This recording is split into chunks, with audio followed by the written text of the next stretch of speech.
Today we're breaking down the benefits of putting a down payment on a VA home loan. Yes, the VA loan is awesome. It offers 100% financing, no private mortgage insurance, to name a few of the benefits that veterans get while using the VA home loan. So why am I talking about putting a down payment on a VA home loan? Because there's definitely some benefits to doing that. And I'm going to explain that because we ask clients, like, do you want to put a down payment? And people think that I'm crazy on even asking. Well, the reason why I ask that is because of a couple of factors. The VA charges what's called a VA funding fee to use the VA home loan, meaning that you'll be upside down on the equity in your property when you do 100% financing, which potentially adds on years to break even in the event that you have to sell that property.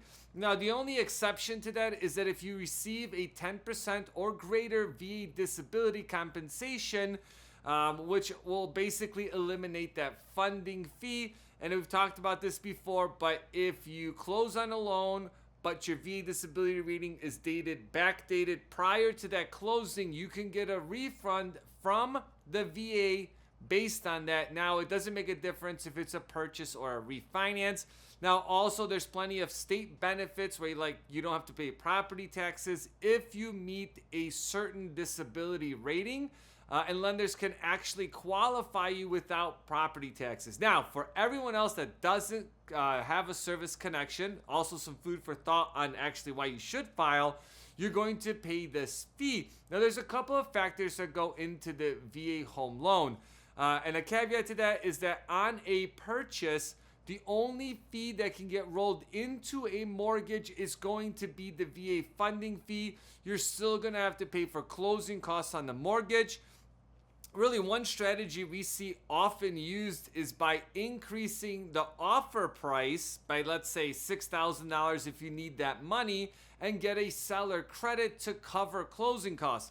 Now, the tricky part to that is what happens if the property doesn't appraise for that additional money. You're still going to have to come out of pocket with that. That's why it's a little bit tricky. It's dangerous to do because if you don't have access to money, what's going to happen to your earnest money and to the closing itself? Now, let's break down what these fees are and what they look like. So it's going to depend on a couple of things. First one is going to be, is it your first time using the VA home loan at 100% financing? Where that VA funding fee is going to be 2.15% of the purchase price. So easy example for myself, $100,000 property, your mortgage balance is going to be $102,150. And that's what your mortgage payment is going to be based on. Now, when you use it for the second time and on, it's called subsequent use. And now we're talking at 100% financing. Actually, really at like 95.01 to 100% for all the people out there that are very technical. Then that VA funding fee actually is 3.15% of that purchase price, which, if you think about it, I mean, that's a significant amount of money. So on a $500,000 purchase, you're talking at minimum, I'm using easy numbers, 3% of that is going to be $15,000. So it'll be a little bit over there, like $16,000, $17,000, just to use the VA home loan when you're not putting a down payment. Now, it significantly drops when you do 5%. It goes 1.5%. And if you do 10% or more, then it drops to 1.25% of that mortgage balance. So the funding fee is based on the balance of the mortgage. So again, the lower the balance, the less the funding fee.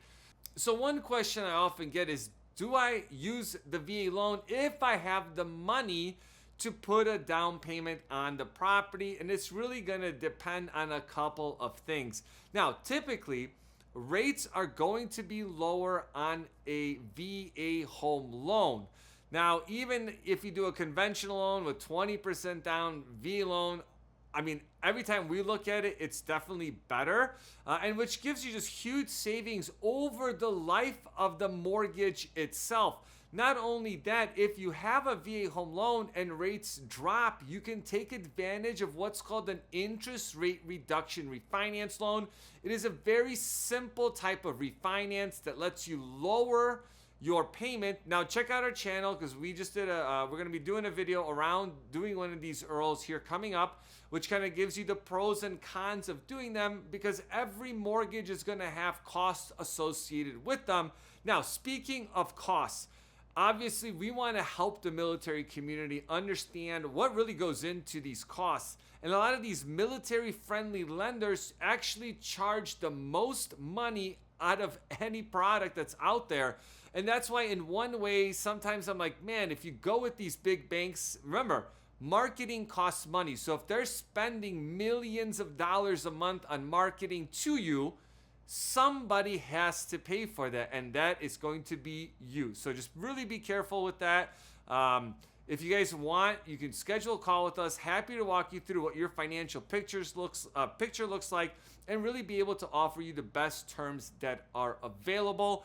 But again, that's something that you really don't have to worry about. Another big factor of using the VA home loan, and if you want to put any down payments with that, is that the requirements for using a VA home loan are pretty loose, especially with their credit and how they look at income compared to other products like FHA and conventional loans, which are much stricter than using a VA home loan.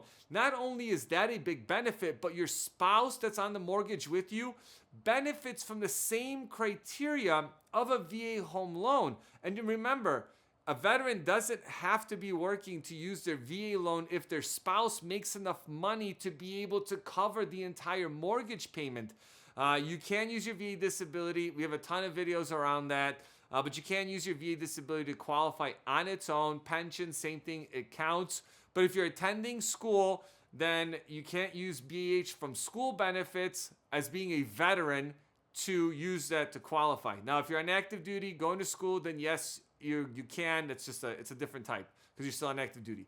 Another big benefit of the VA home loan is that they don't necessarily look at debt to income ratio. It is a factor, but most of the time we're looking at residual income. That's your net income you take home.